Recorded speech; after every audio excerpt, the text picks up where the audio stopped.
come spend the morning with me as a solo cleaner. Today we're just doing a general clean for one of my regular clients. And this is actually a fairly new client. A few weeks ago I had a cancellation opening and they booked a deep clean of their kitchen, and then after that they've just been on the schedule regularly, so hey. And even though I've only been here a few times, I feel like I already have a good little routine going. So first up, I knock out those kids' rooms. And I do like to do kids' rooms off camera. If you look back at some of my older videos, I have shown kids' rooms before, but it's just not something that I like to do. And that's just because, unfortunately, pedos are everywhere, and they'll take something as simple as a kid's bed or kid's clothing and turn it into predator content. So even though sometimes kids' rooms can be really juicy content and really satisfying cleans, I don't really like to show them that often. But anyways, after I do knock out those kids' rooms, we move on to the master bedroom here, just doing some dusting, making the bed, and then we move on to this little half bath that's attached. And then depending on the day, sometimes I do different stuff with vacuuming. I'll either come back and I'll vacuum all at the end, or I'll just kind of vacuum as I go, and today I was just kind of vacuuming as I went. So I don't think that I end up showing any vacuuming, but after I clean a room, I am vacuuming it, and then I come back at the very end and I'm mopping. And then of course in this bathroom, we gotta use that Castle 5-in-1. And fun fact about these little sponges I'm using, I actually got this 12-pack at Menards on clearance for $2. And hey, who doesn't love a 12-pack of sponges for $2?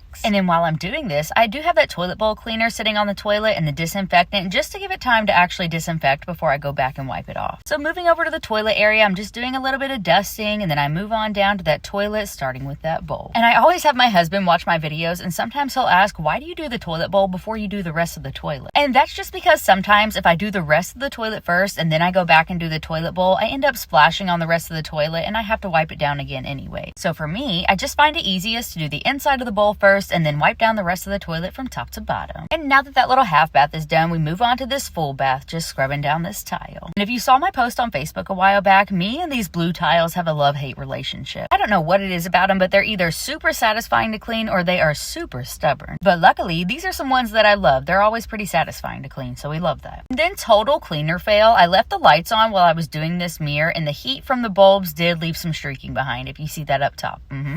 So I did eventually turn those lights off, and I had to go back with a clean dry towel to get rid of those streaks, because don't nobody want to see all that. And then aside from the kitchen, I've never really done a deep clean on any of these other rooms, so I try every time I come to do a little bit of deep cleaning and just do what I can while I'm here. And I have been absolutely itching to give these floors a good scrub. So I didn't do too much. I still stayed within my time limit, but you'll see whenever I do these floors, I did spray down that Castle 5-in-1, I grab my scrub brush, and I give them a good scrub. And I think I might scrub this floor again the next couple times that I come, but you'll see that after just this scrub, the grout was looking so much better. And while we're here, does anybody else's toilet have that little built-in seat like that? Because personally, we only have one bathroom in our house, and our toilet doesn't have one of those, but having 3 kids, it would have been pretty cool while they were potty training. But after this toilet's done, I go ahead and I change this trash here before I get on to giving the floor a good scrub. And then whenever I do this, people always say that I need a floor scrubber on a long pole or one of those electric scrub brushes. But honestly, even though sometimes it does hurt my knees and my back, I really prefer getting down on my hands and knees doing a good scrub. I feel like that's the best way to do it. But having said that, one of these days I will stop being so cheap and eventually invest in one of those Ryobi electric scrubbers. And you guys have probably heard me say before that I like to save the bathrooms for last, but with the layout of this house, the bathrooms are in the back, so I really start in the back and then I work my way towards the front. So after the bedrooms and the bathrooms are done, I work my way out to this living room here. And I don't pull out all the furniture, but this little couch here is really light, so I pull it out, sweep behind it, fold these towels, and then I vacuum down this couch. And this house is a good example of why I don't ask people to pick up before I come. Now don't get me wrong, there's never too much left out, they never leave me too many dishes, but anything that is left out is totally okay. Because like I've said before, I love just being able to meet my clients where they're at and help them with what they actually need help with. And if it's doing dishes, I'll do that. If it's picking up toys and clothes, I have no problem doing that. Because being a busy mom myself, I totally get it. And if I were to hire a professional cleaner, I don't know that I would always have time to do all the dishes and pick up all the stuff before they came. So don't nobody go being rude to my clients now, okay? They're good people and they're doing their best. And I also have my flash on and I've been recording for a while, so here in a second my phone overheats and I stop recording for just a little bit. And I also pay for storage on my phone so that way I can have plenty of pictures and videos, but today was the first time in forever that I got a notification that my storage is full. And unfortunately, I don't think it's a matter of my iCloud storage. I think it's my phone storage, and one of these days I'm gonna have to cave and just get a phone with bigger storage. Or maybe just film on something that isn't my phone, but honestly, I'm scared to try anything and compromise the quality of the video. video. Because I'll admit it, iPhones don't have the best battery life, but they make up for it in that camera quality, okay? So here in a bit, I had to take a little pause and delete a couple hundred pictures and videos so that way I had room to film the rest of this clean. And whenever I left today, I went through and deleted over 6,000 more pictures and videos, which was absolutely crazy to me because a couple years ago, before I was a content creator, I was never really one to have a lot of pictures and videos in my phone. It was mainly of my kids, but I had maybe 1,000 pictures total and hardly any videos. So yeah, here pretty soon, I'm gonna need to get my life together because I need a new phone, a new car, a new vacuum, new everything now. But in true procrastination style, it will have to wait for another day. But if you've made it to this point in the video and you aren't already, make sure to go give me a follow over on my Facebook, Instagram, and YouTube. And thanks for watching my video and listening to me ramble about a bunch of random stuff.